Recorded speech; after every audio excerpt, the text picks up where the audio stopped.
ಹಾವೇರಿ ಜಿಲ್ಲೆಯ ಶಿಗ್ಗಾವಿ ಪಟ್ಟಣದಲ್ಲಿ ಶಾಸಕ ಯಶೀರ್ ಖಾನ್ ಪಠಾಣ್ ಸಾರ್ವಜನಿಕರ ಕುಂದುಕೊರತೆಗಳನ್ನು ಆಲಿಸಲು ವಿಶೇಷ ಸಭೆ ನಡೆಸಿದರು. ಶಿಗ್ಗಾಂವ್ ತಹಶೀಲ್ದಾರ್ ಕಚೇರಿಯ ಸಭಾಭವನದಲ್ಲಿ ಸುಮಾರು 3 ಗಂಟೆಗಳ ಕಾಲ ನಡೆದ ಸಭೆಯಲ್ಲಿ ನೂರಾರು ಸಾರ್ವಜನಿಕರು ತಮ್ಮ ಸಮಸ್ಯೆಗಳನ್ನು ಶಾಸಕರ ಮುಂದಿಟ್ಟರು.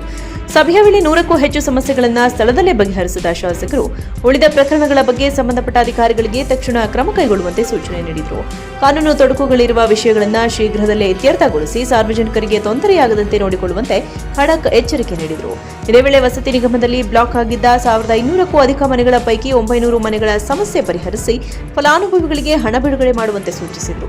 ಜೊತೆಗೆ ಭೂ ಗ್ಯಾರಂಟಿ ಯೋಜನೆಯಡಿ ಉಳಿದ ಅರ್ಹ ಬಡವರ ಮನೆಗಳನ್ನು ಸಕ್ರಮಗೊಳಿಸುವಂತೆ ಅಧಿಕಾರಿಗಳಿಗೆ ನಿರ್ದೇಶನ ನೀಡಿದರು. ಸಭೆಯಲ್ಲಿ ವಿವಿಧ ಇಲಾಖೆಗಳ ಅಧಿಕಾರಿಗಳು, ಜನಪ್ರತಿನಿಧಿಗಳು ಹಾಗೂ ನೂರಾರು ಸಾರ್ವಜನಿಕರು ಭಾಗವಹಿಸಿದ್ದರು.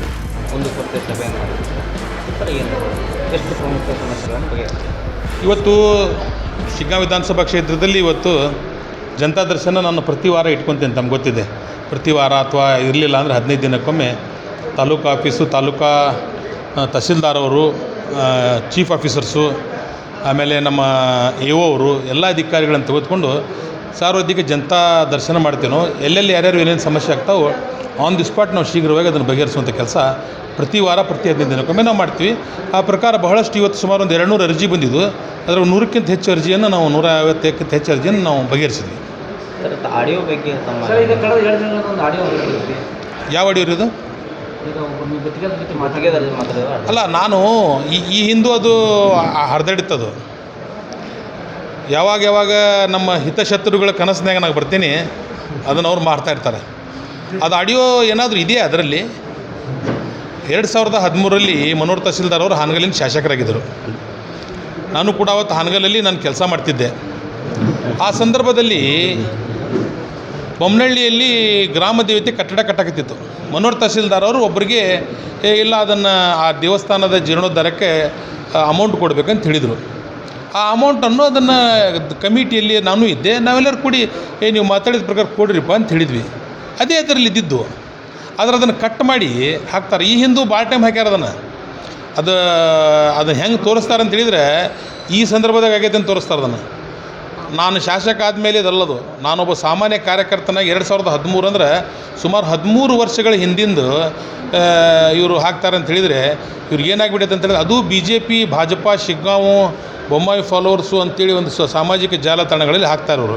ನನಗಿಷ್ಟ ಬೇಜಾರು ಅನ್ನಿಸ್ತೈತಿ. ಬೇಜಾರಲ್ಲ, ಇವರ ಮಾನಸಿಕ ಸ್ಥಿತಿ ನೋಡಿ ಇಷ್ಟು ನನಗೆ ಆಶ್ಚರ್ಯ ಆಗ್ತೈತಿ.